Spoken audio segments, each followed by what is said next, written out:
Thank you very much for joining us and taking the time. It's a pleasure to talk to you, as always. We now move on and over to the Indian subcontinent, and another horrific incident has come to light amid violence in Bangladesh, where elections are due in less than a few weeks. A 23-year-old Hindu man was burned alive while sleeping in Narsingdi, a city merely 50 kilometers away from Dhaka. The victim has been identified as Chanchal Chandra Bhomik, the son of Kokan Chandra Bhomik, a resident of Kashikumpar village in Kumila district. He worked at a garage in the Kanabari Mosque market area in Narsingdi police lines. On Friday night, Bhomik fell asleep inside the garage. Unidentified people set the garage on fire, allegedly, when he was sleeping, with a large quantity of petrol, engine oil and other flammable materials present inside. The fire quickly spread across the garage. Bhomik, who was sleeping, died of suffocation and burn injuries in what has been described by locals and eyewitnesses as a planned murder. The attackers were spotted setting fire to the garage in CCTV cameras nearby, but are yet to be identified. India had earlier raised concerns over the safety of Hindus in Bangladesh, with dozens of cases of violence against Hindus being reported since the ouster of former Premier Sheikh Hasina, amid fears of rising extremism in the neighbouring country. Joining us now is Major General Sudhakar G, a senior strategic and international affairs expert. He joins us live from Jaipur to discuss the ongoing unrest in Bangladesh. Thank you very much for joining us. It's a pleasure to talk to you, as always. Of course, the reported latest incident of communal violence in Bangladesh. Why are we seeing such a rise in violences targeting minorities in general in Bangladesh, especially since the ousting of Sheikh Hasina? Thomas, good afternoon. Thank you. Thank you for raising a very important and relevant question. And my reflections actually take me to a couple of issues. Allow me to dilate them one by one.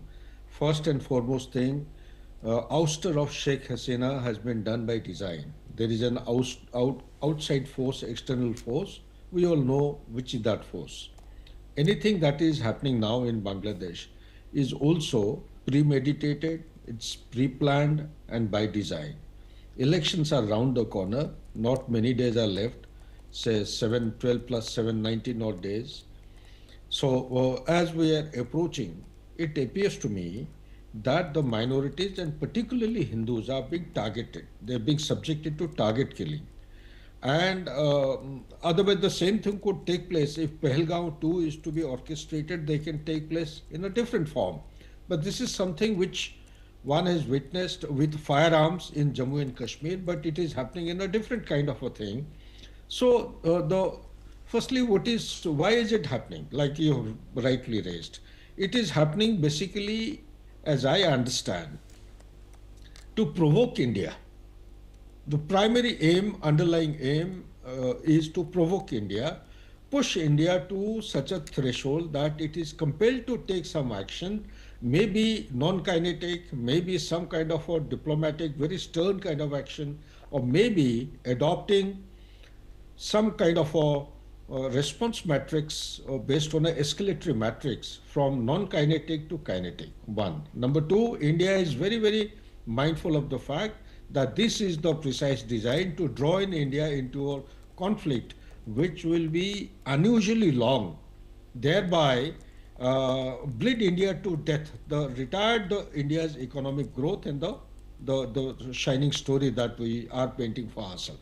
Third and most important thing is, more than the local or the national issues, there is a regional rivalry which is taking place. There is a global strategic rivalry of I would say, the global powers. When we talk about the regional rivalry, on 19th of June 2025, on the sideline of a mega event in Kunming, the foreign service officials of three countries, China, Bangladesh and Pakistan, they had assembled on the sideline of the mega event. They had carried out a collaborative initial meeting related to economic development. Now, as far as I'm concerned, economic development was a very far-fetched issue. It was a facade. If one country like, say, Pakistan is importing military hardware to the tune of 81% approximately from China, and Bangladesh is nothing less, it is between 82 to 83%, then what else is left? The military dependency is there on China. They have had a kind of an extended standoff along the northern border, and Pakistan has orchestrated Pahalgam 1. Bangladesh has undergone the regime change, and the Jamaitis are having they're calling us they're having a roost. So therefore, the Jamaitis who supporting Pakistan way back in 1971, and they had been banned as far as the Bangladesh government was concerned for a long time.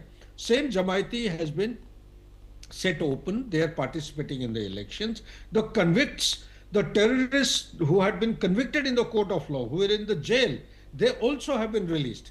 So if this is the new environment, and if we have to go by joining the dots of preceding 48 hours of open source news, America has openly stated that they are trying to mainstream Jamaiti and bring, so it is a new edition maybe. For me, it is a foregone conclusion, because the whole world has started legitimizing the non-state actors, start from Syria, Afghanistan, now Bangladesh, Pakistan. In any case, all the non-state actors have already started showing the signatures of being a state actor. Without non-state actor in Pakistan, no state tool can effectively implement its design and its philosophy. So therefore, this is by design, it is happening, and it is happening with a purpose. The purpose is to put pressure on India, make chicken necks of Siliguri corridor, make it more sensitive and vulnerable, keep threatening India so as to leverage